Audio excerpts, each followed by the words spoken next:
26 марта 2015 года в Центральном читальном зале библиотеки Башкирского государственного педагогического университета имени Мифтахиддина Акмуллы состоялась читательская конференция по роману Захара Прилепина «Обитель».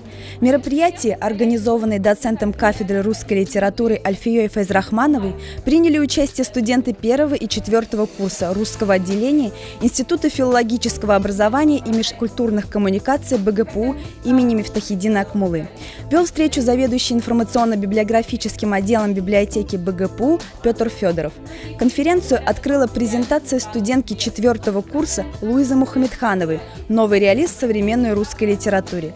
О своих впечатлениях от романа Захара Прилепина и истории Соловков рассказал доктор исторических наук, профессор Института исторического и правового образования Марат Ямалов. Студентки 4 курса Карина Казыева и Екатерина Евграфова и Алия Ахмедханова представили презентацию «Соловки и русская литература XX века». О жизни и творчестве Захара Прилепина было рассказано в презентации, подготовленной студентками 4 курса Лианой Асаевой и Ириной Галеевой. Большой интерес собравшихся вызвала демонстрация 5 буктрейлеров о романе «Обитель», подготовленных студентами 4 курса. В них была представлена не только реклама романа, но и попытки его интерпретации. В дискуссии по роману приняли участие как студенты, так и преподаватели, а также гости конференции. О жанровом своеобразии романа рассуждали студенты 4 курса Лейсан Хутова, Дарья Суханова, Анна Мерзлякова и Лола Ергешева. Профессор кафедры русской литературы БГПУ Гульнас Рамазанова отметила, что роман излишне растянут, образы героев плохо прописаны, даже концепция главного героя довольно невнятна и противоречива, а концовка произведения просто смазана. Старший преподаватель этой же кафедры Ирина Прокофьева в своем выступлении заметила, что это замечательный православный роман, продолжающий традиции русской классики и наполненный реминисценциями из многих произведений отечественной литературы. Заместитель главного редактора журнала «Бельские просторы», писатель Светлана Чураева, обратила внимание собравшихся на то, что роман Прилепина обращен к главной проблеме современной жизни – отношению человека с Богом. По ее мнению, это еще и книга об отцеубийстве, причем убийство отца совершил не только Артем, но и все русское общество, убившее отцов нации, царей Александра II и Николая II. На Соловки Артем попадает не за идею, а по уголовной статье за убийство отца. В этом отцеубийстве некоторые критики видят библейский мотив поругания Хамом своего обнаженного отца.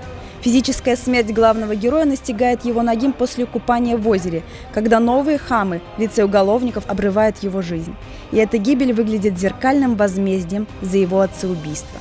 Сотрудник библиотеки БГПУ Петр Федоров высказал мнение о том, что в романе Захара Прилепина «Обитель» наглядно реализуется мысль Федора Михайловича Достоевского о том, что русский человек без веры – дрянь. Главный герой романа Артем проявляет редкую приспособляемость и живучесть, проходя через все испытания Соловецкого лагеря. Но в его образе автор запечатлел печальную траекторию судьбы многих русских людей в 20 веке, отвергнувших Бога и живущих по своему разумению. Всякий раз, когда Артем сталкивается с проблемами веры, он ловко ускользает от них, прикрываясь фразами о том, что души нет, а есть одна психология. Как отметил критик Карен Степанян, на Соловках могли выжить только святые и подонки. Обычный человек не мог приспособиться к этим страшным условиям и либо становился представителем вышеперечисленных категорий, либо просто погибал. Артем до последней возможности пытается балансировать в этом аду, но в конечном итоге губит свою душу. Пережив нечеловеческие испытания на секирке, он уже не способен на любовь, для которой требуется настоящая вера. Побег с Галиной из лагеря наглядно демонстрирует его духовную смерть. Читательская конференция выявила интерес преподавателей и студентов к творчеству Захара Прилепина. Думается, что она послужит хорошим стимулом к дальнейшей работе по изучению современной российской прозы.